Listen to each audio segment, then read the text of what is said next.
So, evening, everyone. Thank you for joining us. This is our America Recycles Day panel discussion covering the topic recycling during COVID-19 impacts and solutions.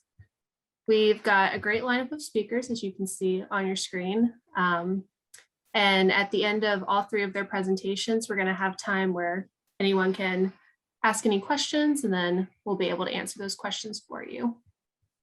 So our panelists are representing county, city, and nonprofit perspectives on recycling challenges during a global pandemic. Tonight, we'll hear from Jeff Smithberger, the director of Mecklenburg County's Solid Waste. Then we will hear from Erica Wiley, the community relations specialist for Charlotte's Solid Waste Services. And then to wrap us up for the night, we'll hear from Daniel Heaton, who is an independent consultant with Envision Charlotte. In terms of the structure for the evening, we'll have those three presentations, and then after those presentations, we'll be doing a question and answer session. So if at any point you do have questions while our panelists are presenting, we're just going to utilize the question and answer feature on Zoom. So you can put those questions in there at any time, and then we'll revisit them at the end of the three presentations. And does anyone have any technical questions before we get started? If so, you could drop those in the chat box. But if not, I'm going to go ahead and pull up Jeff's presentation.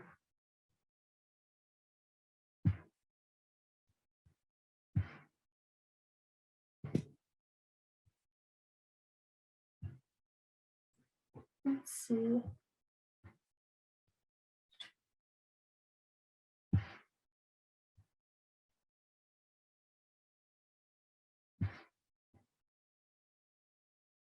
And can everyone see that? Good.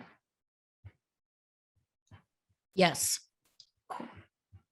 Now if I can just pull it up.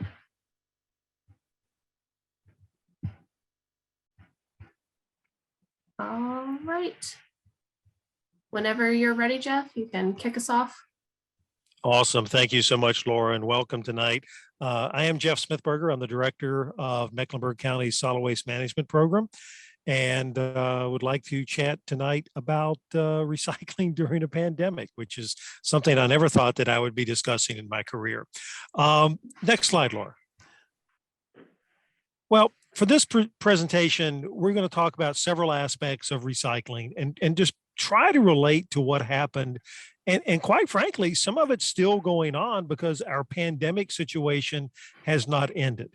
And the first question is, well, just what is recycling? And we're going to talk a little bit about how we track and benchmark things, as well as marketing the products, educating our community about recycling correctly. We call that recycling right. And then a little bit about planning for our futures. So next slide. Now, when we talk about recycling, you know, we want you to recycle often, but we also want you to recycle correctly. But what does recycling mean to you? Next slide. And I've found that that means different things to different people. So when you think about recycling, are you thinking about yard waste and trees? Are you thinking about tires? How about concrete, asphalt shingles? Maybe not. Maybe you're thinking about the stuff on the right-hand side of the page, which is only bottles and cans and newspaper and cardboard. But when I think about recycling, I'm thinking about all of these things for Mecklenburg County, not just the easy stuff that you might do at the curbside, but everything within our system. So next slide. So we divert a lot of non-traditional recycling. We divert and recycle over 20,000 tons of concrete a year. We do about 14,000 tons of drywall. We do about 24,000 tons of tires. We recycle 6 tractor trailer loads of tires a week in Mecklenburg County. We also do appliances and metal. You know, those are things like refrigerators and stoves and dishwashers, computers and electronics. So we have a lot of things that we collectively recycle as recycling stuff. Next slide. But many of you probably want to talk about what happened during the pandemic.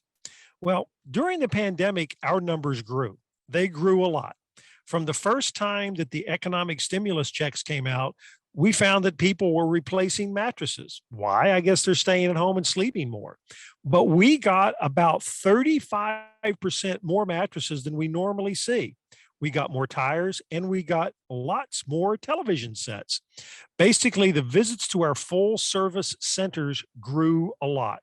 And when I say grew a lot, that means the number of people that showed up to visit us at our full service centers grew from 648,000 people in FY20 to 840,000 in 21, and we're continuing to grow. Now, last month was our first month where we did not see a double-digit growth in the number of people coming to visit Mecklenburg County full service centers. So what I've gained from this is people who stayed home during the pandemic had a lot more things to throw away than they ever did before. Next slide. As I said, more people stayed home and they generated a lot more residential waste. But conversely, fewer people were going into the office every day. So that meant less commercial waste.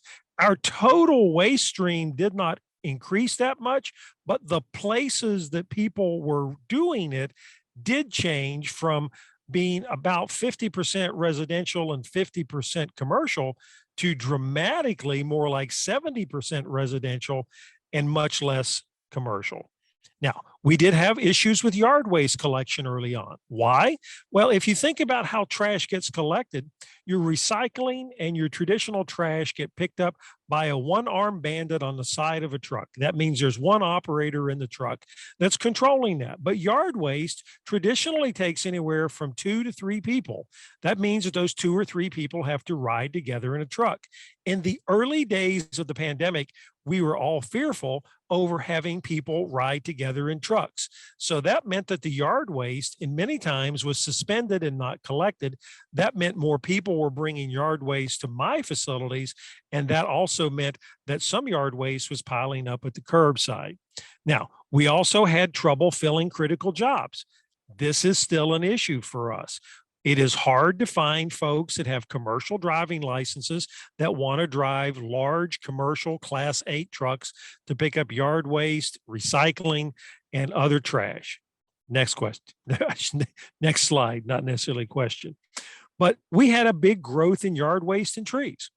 Our yard waste grew from about 131,000 tons to 144,000 tons. Now, some of this was people just staying home and clearing up stuff that they had around their lots on their homes. Next slide. Overall growth in materials. Our recycled materials grew from FY20 to 21. Now I'm in FY22 right now. My FY22 period will end in June of 2022. Our numbers are about 3% higher trending this year than they were for 21. So things are still going up.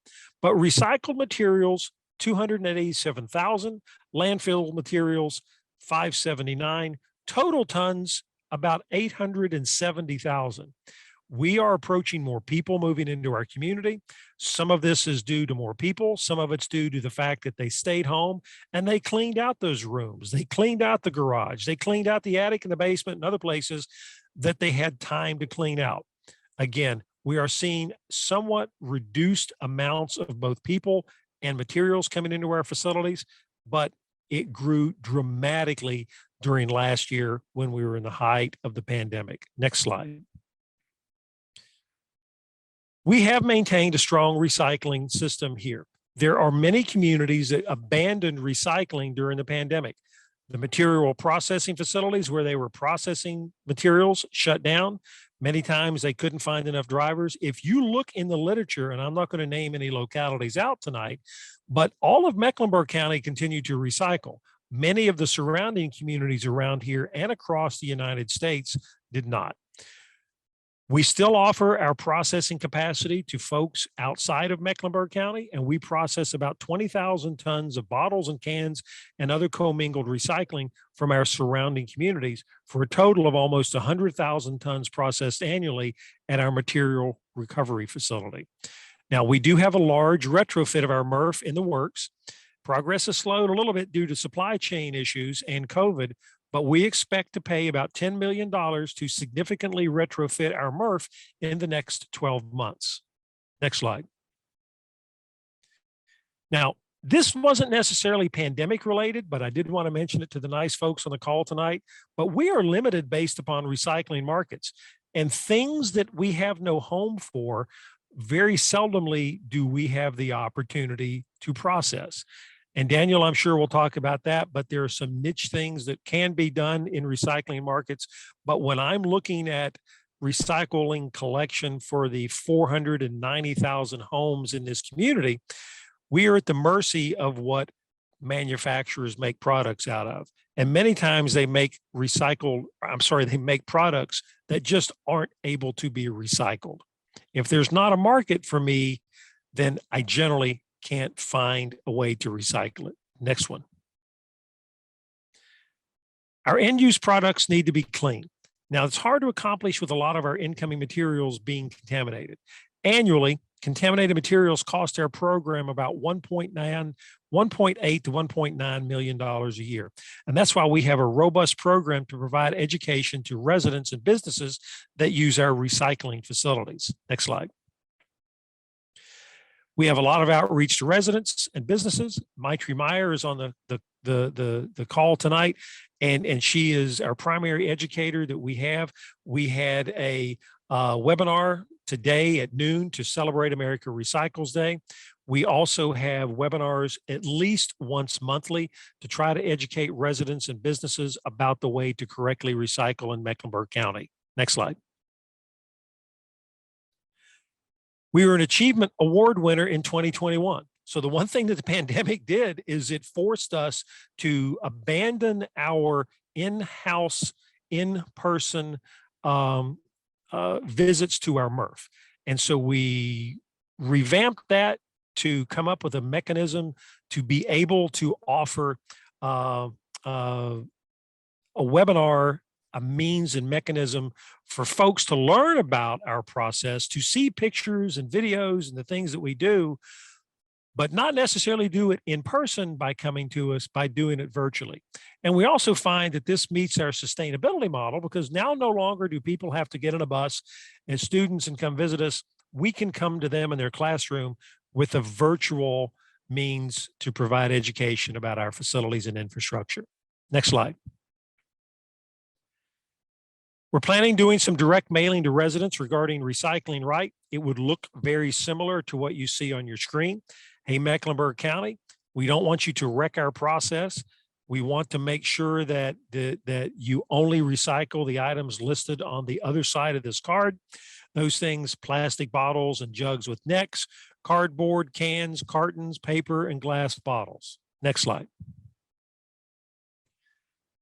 Sort of kind of the same, but we also have this up on our website. We like to drive people to our website, which is wipeoutwaste.com.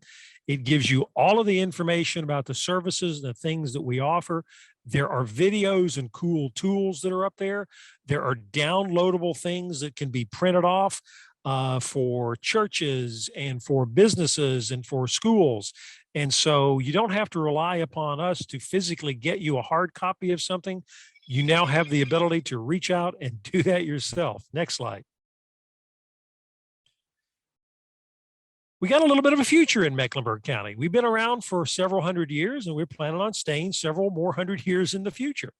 And we'll be retrofitting our MRF to allow more items to be sorted, and hopefully at a lower cost. The lower cost comes in because we're going to start relying more on robotics to sort things rather than people.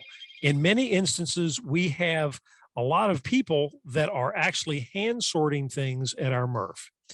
We're looking at new technologies to enhance our program and looking at possibly trying to find mechanisms to sort out some other non-recyclable things that we haven't been able to sort in the past. And so that is our ultimate goal, is to be able to recycle more efficiently and more products. Next slide, Laura.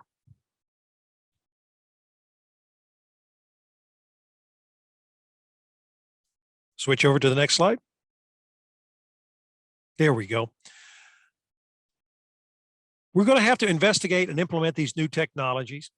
The County Board of Commissioners has established an environmental leadership policy where it talks about the things that our community will do from the standpoint of the elected officials. We still want to work with manufacturers to make traditional products easier to recycle. If they made some things out of high density polyethylene and PET materials that are plastic, instead of some of the stranger compounds that they make them out of, we can recycle those. Internally and externally, partners with others for success, such as Daniel and the innovation barn that we have. We want to implement enhancements to our program, including adding new centers. Mecklenburg County will be adding new, both full service and self-service centers in the very near future in our community.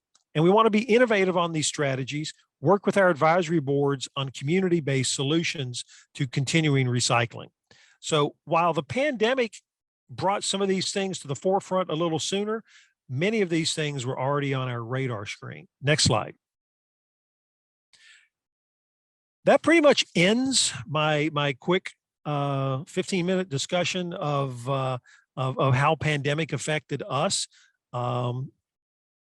You can always reach us by emailing us at solidwaste@mecnc.gov, visiting our website at wipeoutwaste.com, and we're here to serve the community. Thank you very much. I don't know if you want to take questions now, Laura, or wait for a few minutes. I think we'll just wait till the end. Hopefully your laptop holds out. If not, I can always also follow up with you if we get more questions.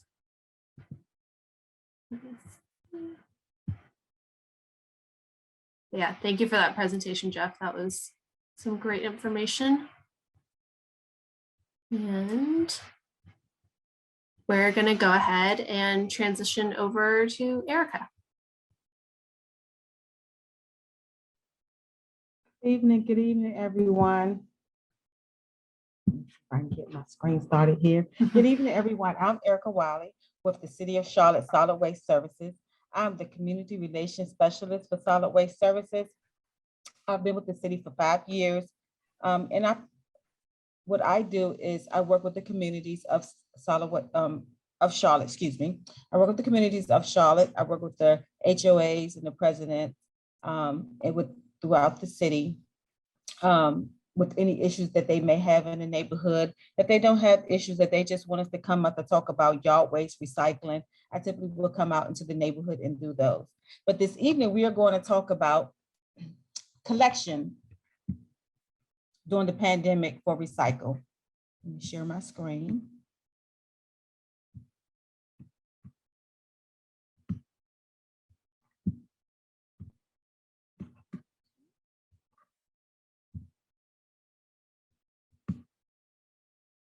We're going to talk about recycling during the pandemic. And as Jeff has said, recycling did kind of change, but as far as collection, we did see a lot of a pickup of recycle during the pandemic. As everyone received their stimulus check, if everyone stayed at home, they cleaned up the closet, the attics, the garage, they cleaned up many things. So that many of those things were at the curb. But by putting those things at the curb, a lot of people did not know what they could or could not recycle. And so with that, we had a lot of observations. Excuse me. Let me tell you a little bit about recycling, for solid waste services. Many don't know this. Recycling is contracted out through waste management. We collect 223,000 curbside units weekly. We also service 140,000 multifamily units, and we collect 51,000 tons of recycling. Like I said, during the pandemic, We did see a lot of different things at the curb. These are just some of the things that we observed during the pandemic. We had a lot of overfilled carts, which contribute to litter in the neighborhood.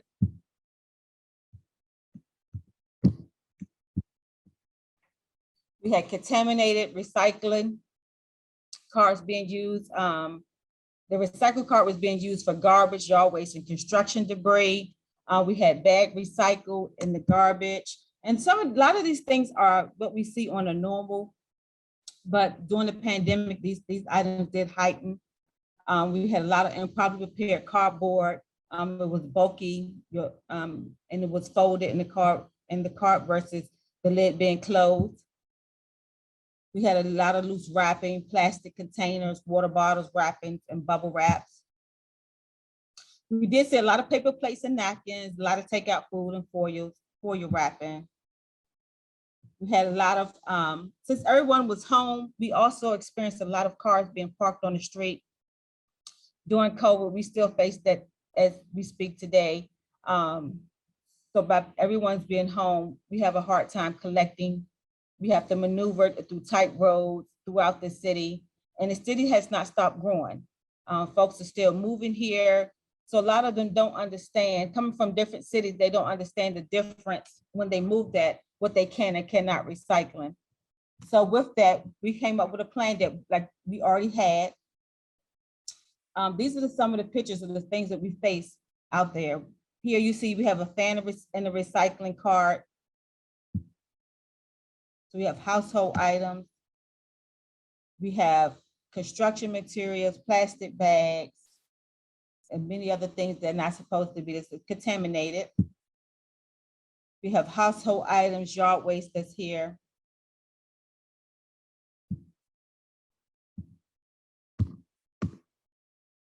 So we came up with a new process. This process that we were already working on. The process is an education process that we have developed at Solid Waste Service. This development that we've come up with is to help the residents to understand the right and the wrong way to recycle. So we come across a neighborhood that's highly contaminated. We'll reach out to the neighbors in that area. We reach out to the HOA, the presidents to try to explain to them and educate them. We'll do mailings. We partner with the HOA just so they can send out something, just let them know, hey, this is what we noticed in your area, and these are the things that you need to do. We sent our next door messaging. We did social media. We actually tagged cards just to let them know, hey, this is what's incorrect, and if you can correct it before your next collection day.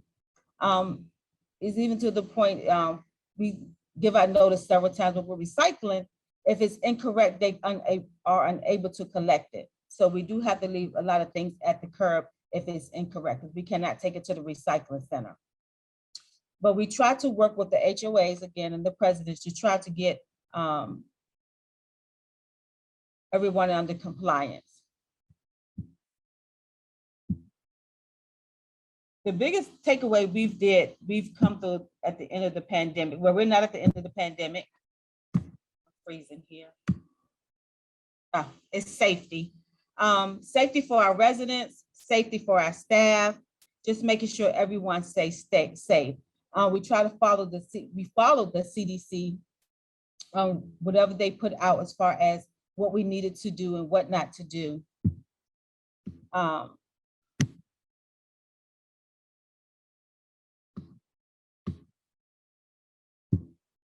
Okay. With the drivers, we did staggered times.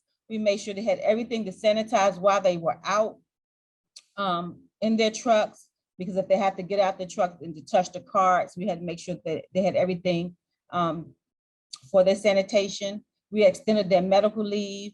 We had on-site vaccination. And we did all this just to ensure that the employees deliver quality service with minimal contact with materials at the curb to ensure safety for employees and residents. So we've taken that and all that the CDC has said. And so for future, we've come up with a plan that will work if we ever in this situation again.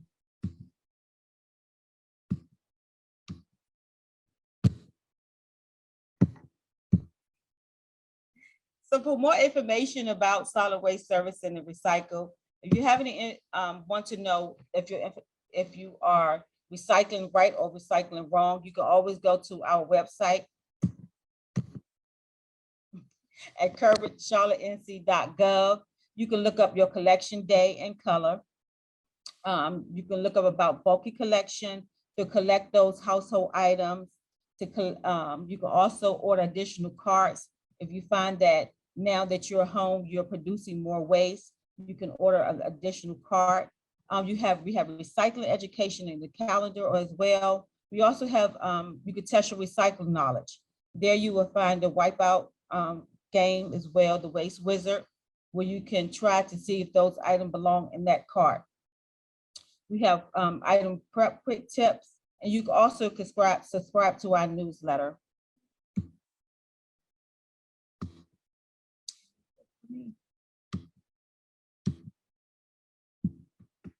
I'm froze. All right. Thank you so much, Erica. All right. And if anyone has any questions, just add them to the question box. And last but not least, we're going to hear from Daniel. Thank you, Laura. And Jeff and Erica prior for teeing up me to bring it home. Let me share my screen here and get in present mode. Okay, so I am Daniel Heaton. I am with Envision Charlotte, which is a nonprofit here in Charlotte, dedicated to sustainable initiatives and serving as kind of the sustainable arm of the city, but more importantly, and more recently, championing the Circular Charlotte initiative, which I'll get into a little bit later, for the city. At the easiest sense of the speakers today, Erica and Jeff both represent kind of the big organizations that are leading the massive waste efforts and recycling efforts in the city. And Envision Charlotte is focused on the innovative, grassroots, smaller solutions that, when scaled appropriately, could tip the needle and can tip the needle and make Charlotte a circular city or a zero waste place. A little bit of background just to make our efforts and programming make a little bit more sense, including this building that I'm in right now. About 3 years ago, we partnered with Metabolic out of Amsterdam to analyze Charlotte's waste streams, getting to or diving into the numbers that you've seen already today, and see kind of where we are against the rest of the country, the rest of the world, and what we have of an uphill battle to get to when it comes to becoming a zero waste city. What we learned is that we are not doing so well. We are recycling less than the national average. We've got a lot of our waste going to landfill. And a lot of that is because of the challenges you've heard today, pandemic or not. But mostly we've got a problem with recycling incorrectly or sending to landfill stuff that we have systems to recycle. So in this study, which is available on our website, envisioncharlotte.com, or more easily, circularclt.com, is a Circular Charlotte report towards a zero waste and inclusive city. And it identifies 5 business cases to make Charlotte a circular city, or a circular Charlotte, or a circular economy city. Of those 5 business cases, most of them focus on the large material or the large quantity problems, such as textiles or organic food waste. But others focus on the educational piece of bringing more awareness and more education to the problem. And that is what I'm in right now, which is the Innovation Center, or Innovation Barn. The Innovation Center is one of the business cases. But the Innovation Barn is a business incubator and a innovation center for educating the public on what technologies exist, what technologies don't exist, what waste challenges we have, and finding solutions for those problems. The Innovation Barn, after several years and trying to open up in the middle of a pandemic, is finally open to the public. It's located at 932 Siegel Avenue, in between the Belmont neighborhood and Plaza Midwood, or directly in the Belmont neighborhood next to Plaza Midwood. But in the Innovation Barn, there's a lot of awesome programs and innovations and initiatives dedicated to zero waste and educating the public on what the circular economy is and how we can get to a zero waste city. Those include, but aren't limited to, a plastics lab, which I'm physically in right now, where we take waste plastics or non-recyclable plastics or harder to recycle plastics and we turn them into new products. We have a circular retail space with Carolina Urban Lumber, who takes trees diverted from stump dumps or private burn piles, or perhaps Smithburger's Compost Central facility, and puts it into a higher and best use as lumber, slabs for furniture, conference room tables, countertops, a lot of awesome, beautiful heirloom quality furniture. They've got a design studio here at the Innovation Barn. We have a business incubator, a large 4,500 square foot space that starting next year will be accepting applications for entrepreneurs and innovators to bring their ideas and under one roof solution some of our waste challenges. So if you have a creative idea on how to repurpose construction and demolition waste, or textiles or denims or stuff that's traditionally going maybe downcycled or to the landfill, we can give you space and support here at the Innovation Barn for solving those problems. We have a teaching kitchen built out by Electrolux, which has all sorts of high-end equipment and technologies that extend the life of foods so that we don't send a lot of food and organic waste to the landfill. We have a really neat soldier fly composting facility that's currently in the proof of concept phase, or in the kind of scaled phase, where flies mate, they lay eggs or prepupa. That larvae eats organic food waste. And then after that, it can either turn into a new fly, or it can be diverted or captured in order to feed chicken or fish. So we have, through the Repour, our tap room, and the teaching kitchen here at the Innovation Barn, an opportunity for the public to take fish or leafy greens from the aquaponics area, have a meal, take their food waste to the soldier fly composting, pick up some larvae on the way back, feed the fish in the aquaponics lab, and see that circular zero waste effort real time and physically and tangibly touch it and experience it. Similar to Discovery Place uptown, we've kind of been called the Discovery Place of Trash, where you're physically and visually seeing things and experiencing these innovations and opportunities for waste diversion. So this gives a little bit more detail of how all of the tenants and partners that we have at the Innovation Barn are connected. I won't highlight them all, but one just as an example, Carolina Urban Lumber, as they're milling their wood from the trees, they're producing a lot of sawdust. That sawdust can be used to grow mushrooms in our shipping containers that we're growing mushrooms, or provide a nice warm cozy bed for the larvae to eat the organic food waste in the Black Soldier Fly composting facility. So all of these interconnected, redesigned systems are showcased here at the Innovation Barn, which takes solid waste from the community and turns them into either products or feedstock for one another in order to function successfully. And then in the perfect circular economy role, those products, once used, instead of going to landfill, are reintroduced back into the circular economy over and over and over again. Similar to nature, a tree grows, It drops a seed, it plants another tree, the tree rots, it fuels and gives nutrients to that new seedling, and the cycle continues over and over again. In a perfect circular economy, that product that you have will forever be that product, and it can be recycled over and over again as that product. So a bottle turns a bottle, turns a bottle, turns into a bottle, versus a recycled economy where the bottle turns into a t-shirt, which turns into trash, or nothing against Rothy shoes, but plastic goes into plastic fibers or regrind or repurposed fibers that then gets made into textiles, which then potentially can be thrown away.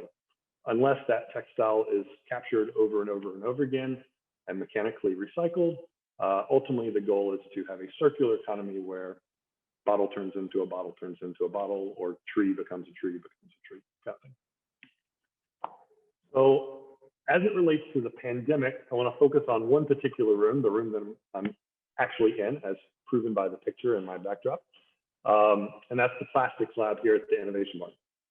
The plastics lab is formulated after or built after, modeled after, if you will, Precious Plastics, which is an open source lab or experiment or idea based out of Europe, which takes machinery that you can build with the proper skill sets and tools, and it takes waste plastics, grinds them and extrudes them, molds them, injects them into new and exciting products, providing entrepreneurship opportunities for students, for citizens, for the DIYer, or just the curious public.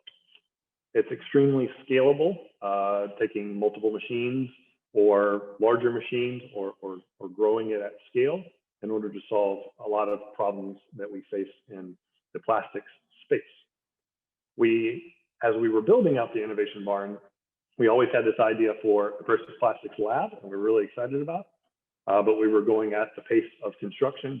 But then the pandemic hit, and we got calls from both city and county saying, we need a problem, or we have a problem with takeout food containers specifically. Everyone's eating at home. All restaurants are moving to takeaway. Retirement communities and schools are only using these things. They're not in cafeteria settings. Our green bins are full of this. And where you might think that takeout food containers, because they have the little 5 recyclable triangle on it, you might think they're recyclable. In Mecklenburg County, they are not. They go to the landfill because they are not, as Jeff mentioned earlier, he doesn't have a buyer for polypropylene if contaminated in the current state that he gets it in the curbside bins. He has buyers for PET, he has buyers for HDPE, he has systems and machines that can sort those out.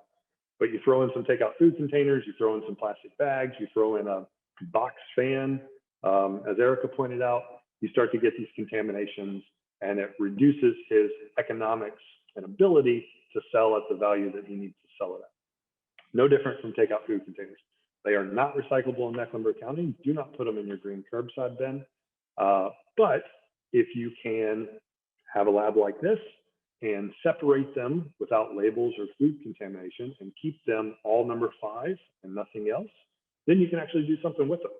So the pandemic forced us to act on this lab sooner because of these takeout food containers. So what we started doing is taking these takeout food containers, and through this process outlined on this slide, we would shred them into flake, extrude them into a long, what looked like a spaghetti noodle, and spool them into 3D printer filament.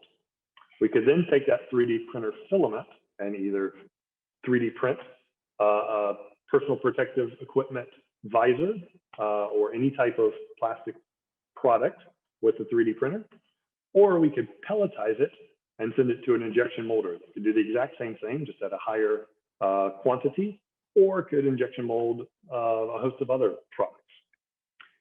So that was accelerated because of the pandemic and solving the takeout food container problem. This is our volunteer in action, masked up, keeping as much distance as possible early on in the pandemic.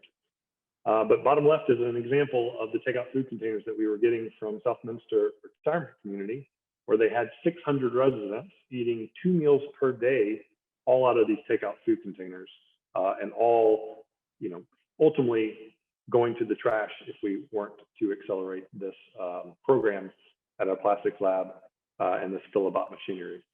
The flake or regrind on the right is what you can ultimately do a lot with and take multiple different paths, but getting it down to that form in a non-contaminated fashion is the biggest challenge, small scale or large scale. One exciting program that I'm super pumped about, and it's very new in the works, but it's because of these takeout food containers, because of the pandemic, and just because of the current state of affairs for recycling overall, is a partnership with Providence Day School.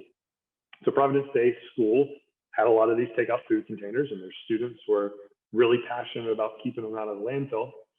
So they started diverting them here to the innovation barn where we were shredding it, but then they took it one step further, and they found a grant and applied for a grant to get these brick molds.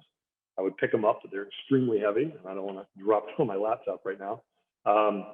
But using the equipment that you see in the bottom left, with the extruder and the brick mold, we can create these 3-pound Lego style bricks that can replace center block construction or traditional stud and frame construction, and can be used to not only divert waste, but to provide a very educational showpiece for plastic reuse, as well as sheds for schools or storage areas or tiny homes for the homeless community.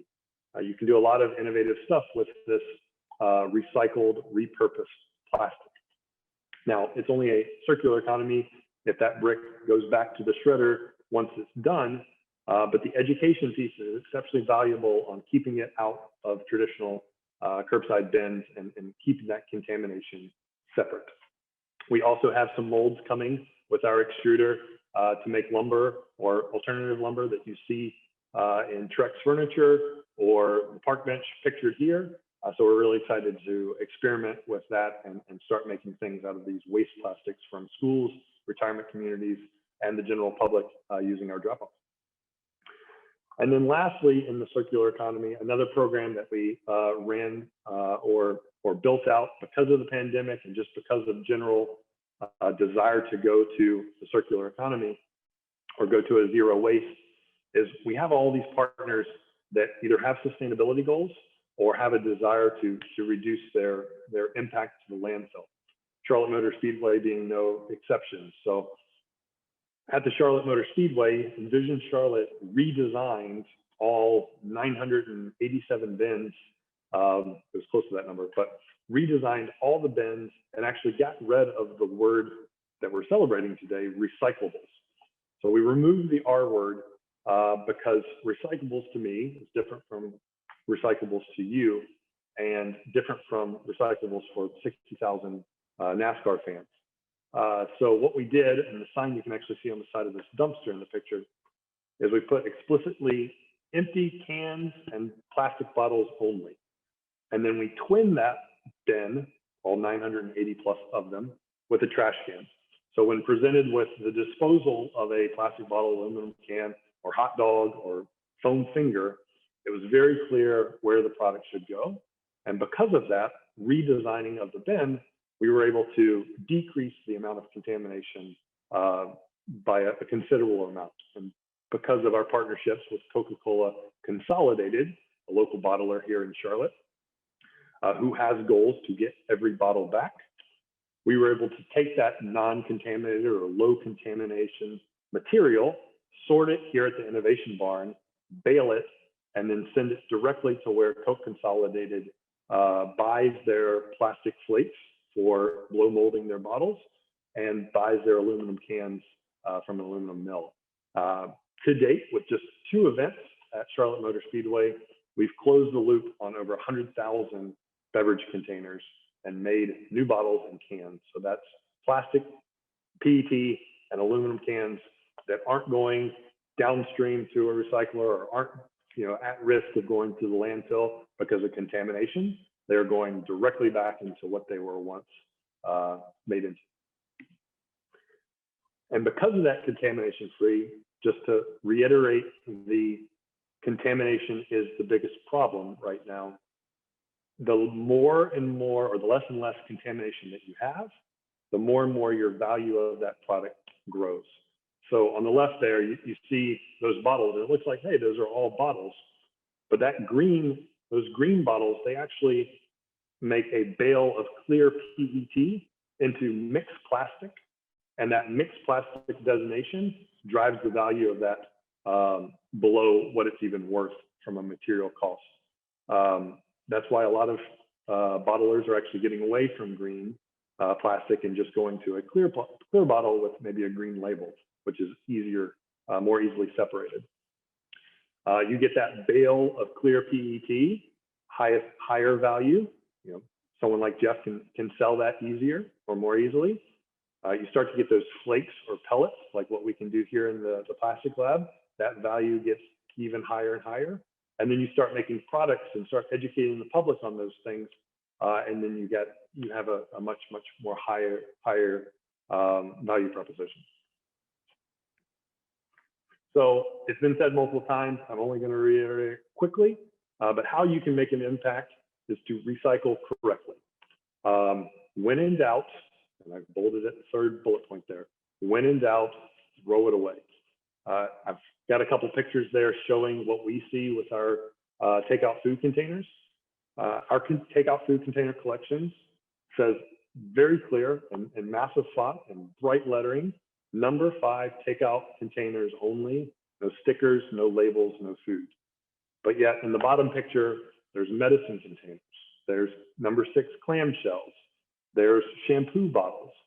There's contamination that really hurts our economics because we are a small operation. We do not have the technology that Jeff has.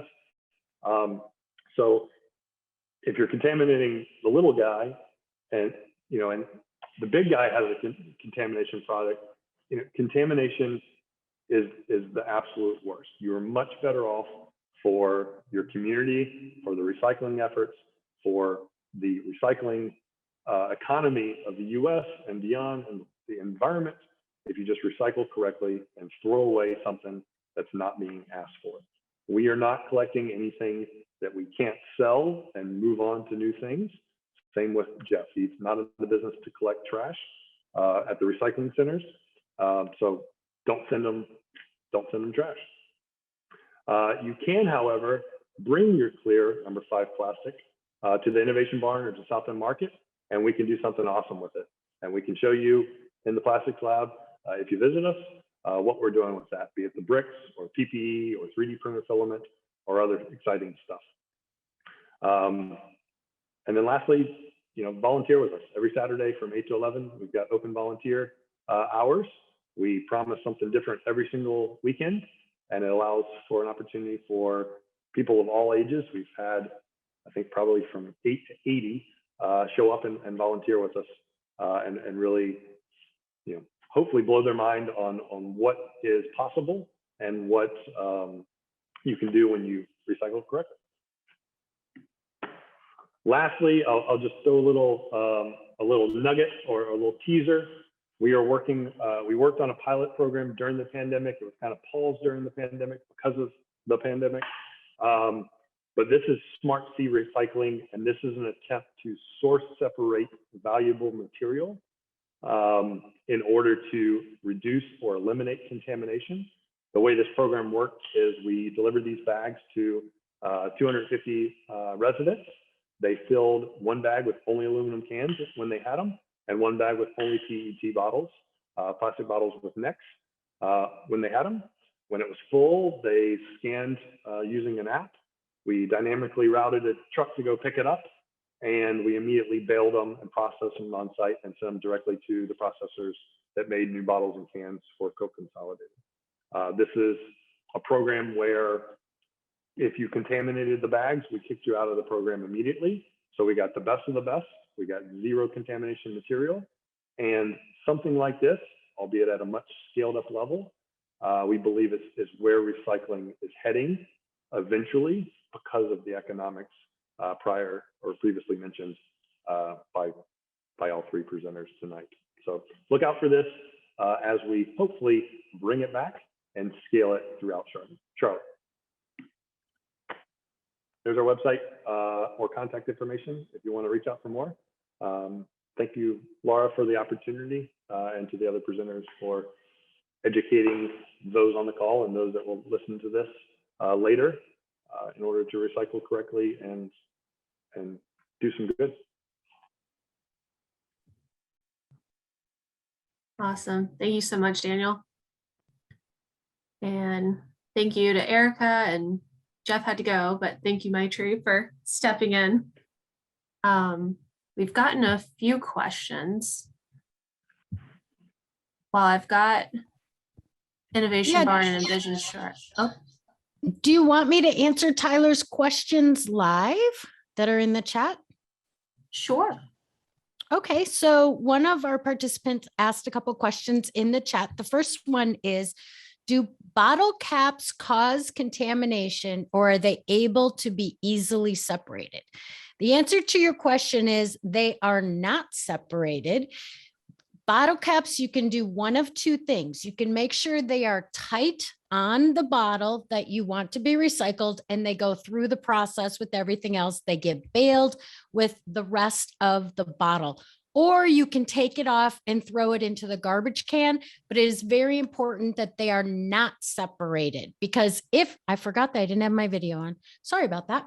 If they are separated, they end up falling through screens that we're using to separate the broken glass, and they end up contaminating the glass pile. So loose bottle caps are a big problem. They need to be screwed on tight on the top of the water bottle or thrown into the trash. They are not separated. Where is? Can I tag onto that real quick, Maitri? So, and this is not to confuse, this is merely to enlighten on another process that we're working on with regards to the exact same question. A bottle that's brought to the Innovation Barn is baled just like at the MRFs or material recovery facilities that Maitri is speaking of, and that Jeff operates. But because we have a zero contamination process, our bottle caps are put into those bales. They're sent to a processor in Waxhaw, North Carolina, where the bottles are shredded. The caps are actually polypropylene, which float, versus PET, which sinks. And through a water bath separation, they can actually separate the caps and separate the bottles, and they can have pure polypropylene flake, and they can have pure PET flake for making new bottles. So just to give you an example of how kind of recycling works on both small and large scale, but when someone like the county is processing so many more tons and so many more different materials and products, those caps can be tricky for their systems. But caps are not a problem downstream. They're more a problem for the physical processor of where the bottle is. Absolutely. I think our reprocessors everywhere that we sell our bales do the exact same thing. And that's why we say you can leave them on or you can throw them away. But if they're loose in there, they're going to end up in the glass. So they will end up ultimately being separated, just not at the collection point or at the processing in Mecklenburg County where they sort things. Should I go on to Tyler's next question? Sure. Okay. Where is yard waste taken, and is it checked for contamination?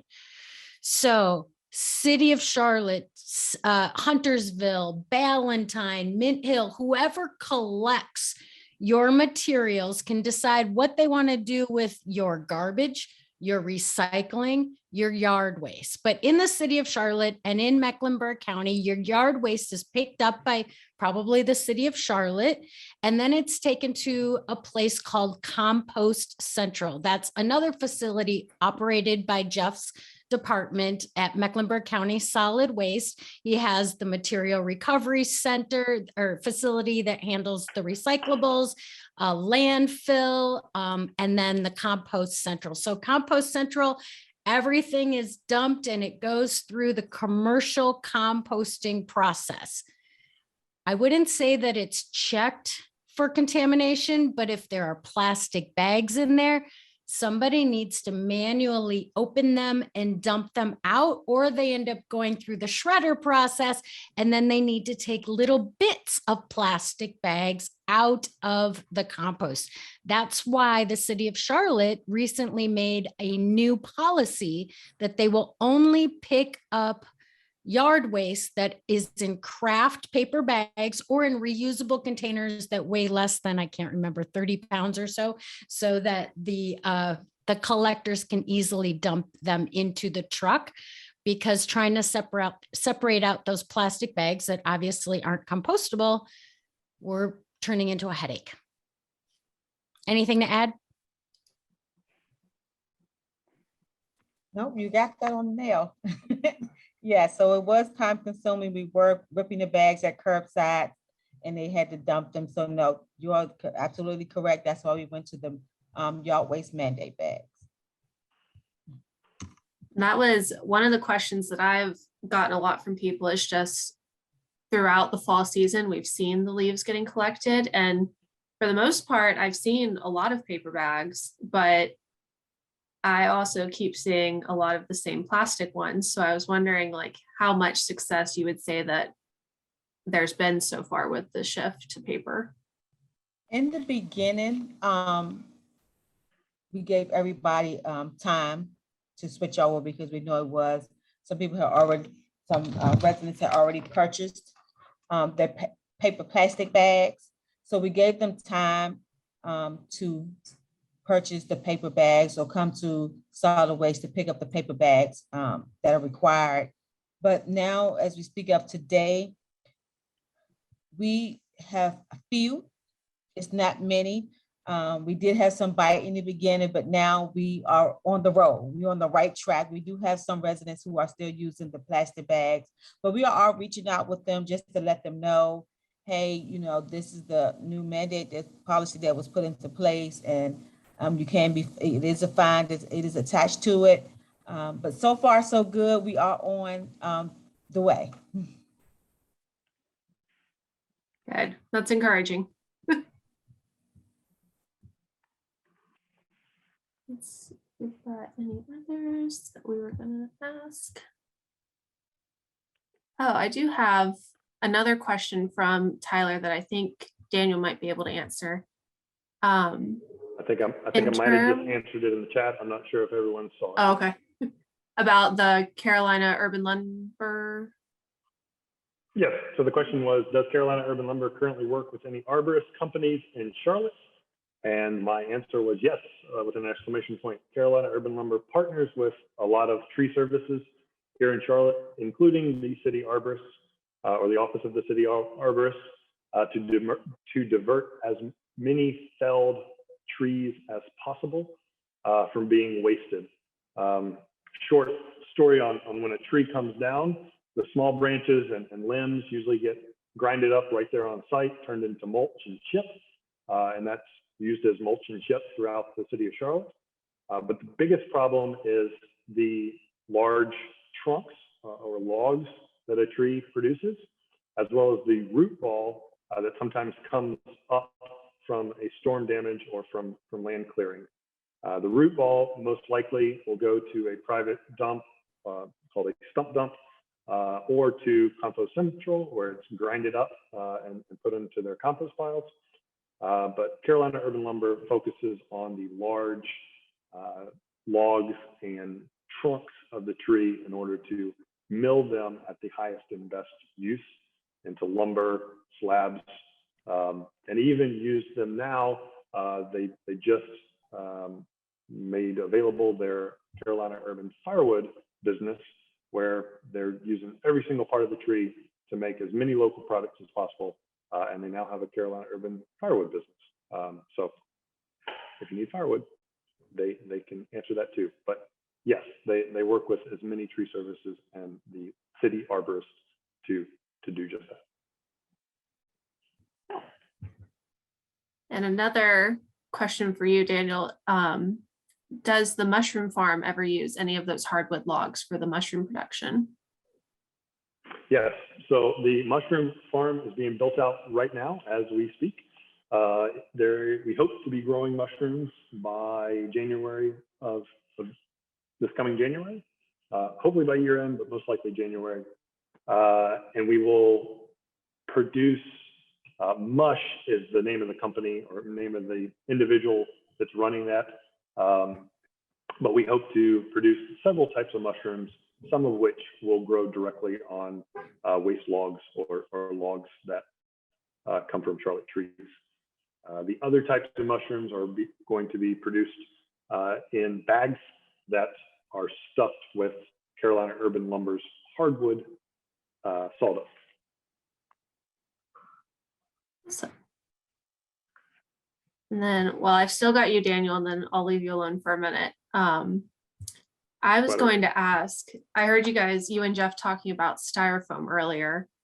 And in terms of styrofoam, are there any initiatives that could ever be possible in Charlotte in terms of recycling or repurposing? Sure. So styrofoam is a tricky one because, well, there's two types of polystyrene, number 6 PS plastic. So you have PS plastic, which you see in a lot of flimsy takeout food containers or clamshells. And one, there's not really a market for that because they're highly contaminated with food and labels and stickers, and they're mixed in with other things because you see a number 5 takeout food container, a number 6 takeout food container, and you assume they're the same thing, so you group them together. So contamination is extremely high there. The other type of polystyrene is expanded polystyrene, EPS, which is basically styrofoam, which is super light. It breaks apart easily. It litters everywhere. You know, you miss your trash bin, it hits the ground, someone rolls their car over it, and it scatters everywhere. We've all seen and had styrofoam problems. There are some machinery and opportunities to collect styrofoam and basically densify them, which is just making a bunch of styrofoam. If you think about emptying a package that you get, and you get all these loose styrofoam pieces, one is really lightweight, and it two takes up a lot of space. Moving that around and sending it to a recycling center or backhauling it as a company or as a manufacturer isn't efficient or effective, but densifying it and making a lot of styrofoam into a really small brick or package and then doing something with it has some, more opportunities. What we were talking about prior to jumping on this is the ability to get a densifier machine, which are not cheap, and then starting to collect separately, similar to how the county is collecting glass separately because of a lot of challenges to glass, collecting styrofoam separately in order to densify it and then hopefully sell to a polymer manufacturer or someone that processes PS or EPS specifically because it's separated and the contamination is low or no. Which leads to another effort that the Innovation Barn is doing and that you'll probably see trickle down. Not sure what Maitri or Erica might think of it or where they want to weigh in on it, but source separating of materials. Back in the day or in smaller towns, you might go to a recycling center, or it's currently at the self-service centers now throughout the county. But your glass goes here, your plastic bottles go here, your aluminum cans go here, instead of one single stream location. Going back to that or going to that where you can have low to no contamination, and then you can have a greater opportunity to have a higher valued material to then sell or move on to the next stage, is where the Innovation Barn is focusing their efforts on, and where I believe will ultimately go, because that's where the economics make sense, is when the contamination is low to no. So stay tuned for that in styrofoam, but otherwise other materials here at the Innovation Barn. Awesome, thank you. Back in the chat. did have a comment saying, or asking if you had heard about the experiments with mealworms being able to consume styrofoam and then that being used as feed, if that was anything that you guys had looked at with Innovation Barn. We have not. The little that I've looked into that, when you think about what you're eating, you are what you eat. There's a big discussion about microplastics and fish eating microplastics, and then, the public consuming the fish that eat the microplastics, and then next thing you know, you're just eating the plastic fish. Similar to that, styrofoam is plastic. It's a petroleum-based product, and if you're having mealworms eat that styrofoam, and then you're turning around and feeding the mealworms to fish or chicken, you're ultimately giving chicken or fish a plastic food product. And whether or not that's the right thing is ultimately the answer to that question. Right. That's a tricky line. Yeah, it can certainly get rid of the process, but then your mealworms are either just going to die. Now, mealworms are more sustainable. They multiply and grow very quickly, similar to black soldier flies. But using it as a feedstock, I would have to do some more research on. Thank you.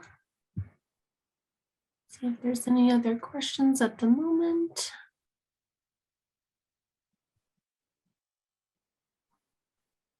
I was going to ask just kind of a takeaway from all the different perspectives.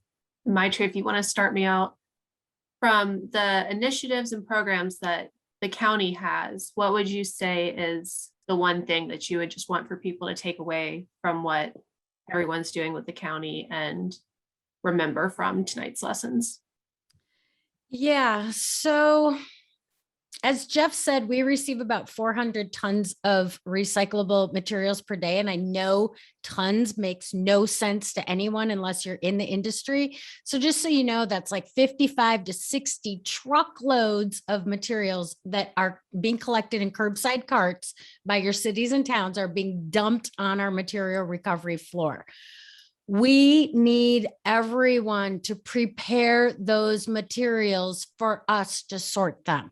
That means clean, dry, empty, and only send us the 6 things that Jeff showed, and take the Recycle Right presentation because we'll go into this in much more detail. But just because you want something to be recycled or you think that it's recyclable doesn't mean that it is recyclable at Mecklenburg County's material recovery facility. It might be recyclable in Sweden. It might be recyclable in West Virginia, but please concentrate on only the 6 categories of items that we asked to be put in the curbside carts.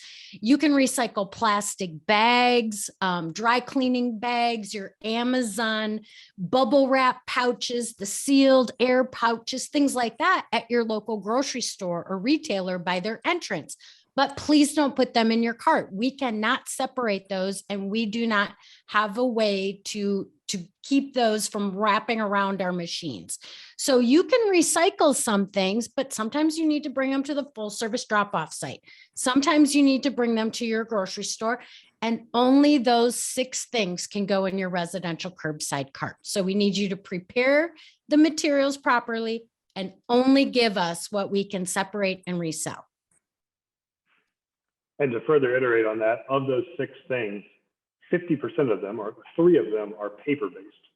So if you're throwing a ton of plastic in there, you're most likely doing it incorrectly.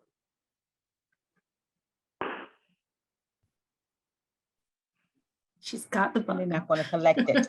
I want to show everybody this teeny tiny little mini guide. I can put the PDF, the link to the PDF in the chat, but it's called the Mecklenburg County Quick Guide to Recycle Right. And he has a big version of it, but it has there are 6 categories, and that is all we want.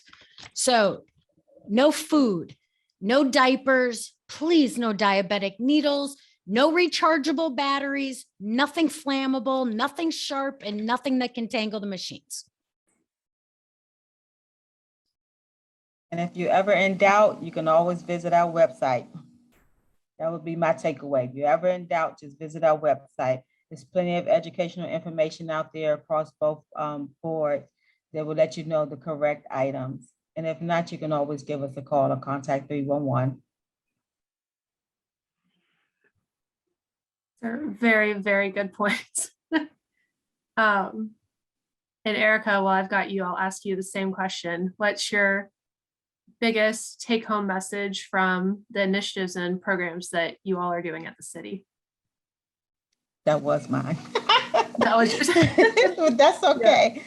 Just education. If you ever have in doubt, like I said, just always visit one of our websites. I'm always reachable at Curbit, Charlotte NC. You can always reach me there. But yes, that's my biggest takeaway. If you're ever in doubt about anything that needs to be curbside, just always give us a call, visit our website. We are still in a pandemic. We still are following all protocols from the CDC. So if you're moving a little slow, just give us a call. If you ever have any questions or have any issues in your neighborhood, you can always reach out to me. I'll put my information in the box. Thank you, Erica. And then Daniel, any take-home messages? Only because I'm in a plastics lab right now. I'll focus on plastics and then I'll let everyone go. And the green curbside bin in Mecklenburg County, the only plastic you should put in there are plastic bottles with necks. That's stuff you drink out of or stuff you pour laundry detergent out of, but it most likely has a screw cap and it has a neck to it. So that's no yogurt containers, that's no clamshell salad containers, that's no plastic sunglasses that you got at community fair. It's literally just plastic bottles with necks. Everything else needs to be thrown away. If it's number 5 and it's super clean, and I'm talking super clean, you can bring it to the Innovation Barn and we can make something cool out of it. But other than that, just throw it away. Do everyone a favor and just throw it away. Please and thanks. Thank you. All right. I don't see any other questions at the moment.